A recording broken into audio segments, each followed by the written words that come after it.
Welcome to BC star circle Sangareddy. This is Mallesh.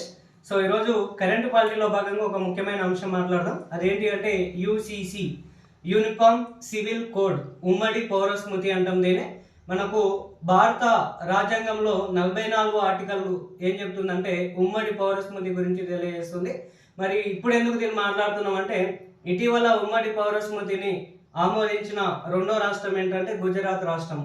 గతంలో ఉత్తరాఖండ్ రాష్ట్రము 2024 ఫిబ్రవరి 5న ఆ రాష్ట్ర అసెంబ్లీ ఆమోదించింది. దీన్ని రాష్ట్రపతి మార్చి 13, 2024గా ఫైనలైజ్ చేయడం జరిగింది. కాబట్టి భారతదేశంలో యూనిఫామ్ సివిల్ కోడ్ను ఇంప్లిమెంట్ చేసిన మొదటి రాష్ట్రం ఏంటంటే ఉత్తరాఖండ్. ఇప్పుడు సెకండ్ రాష్ట్రం ఏంటి అంటే గుజరాత్ రాష్ట్రము 2026 మార్చి 24 తారీఖున సో యూనిఫామ్ సివిల్ కోడ్ను ఆ రాష్ట్ర అసెంబ్లీ ఆమోదించడం జరిగింది. ఓకేనా? కాబట్టి ఇప్పుడు మనం దీన్ని కరెంట్ పాలిటీలో భాగంగా గుర్తించుకోవాలి. యూనిఫామ్ సివిల్ కోడ్ని ఇంప్లిమెంట్ చేయబోతున్న రెండో రాష్ట్రం ఏంటంటే గుజరాత్.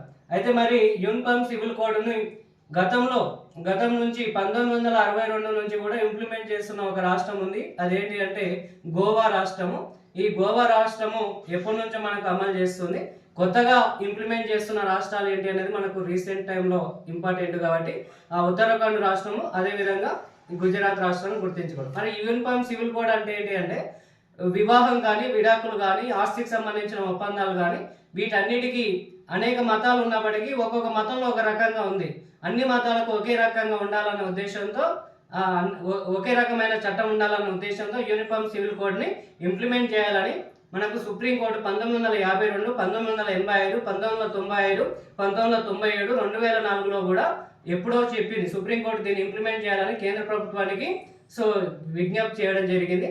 అయినా కేంద్ర ప్రభుత్వం పట్టించుకోలేదు. సో రీసెంట్ టైంలో ఇవి పట్టించుకోవడం జరిగింది. అంటే కామన్గా ఒకే చట్టం ఉండడమే యూనిఫామ్ సివిల్ కోడ్ అనే విషయం గుర్తుంచుకోవాలి. Thank you.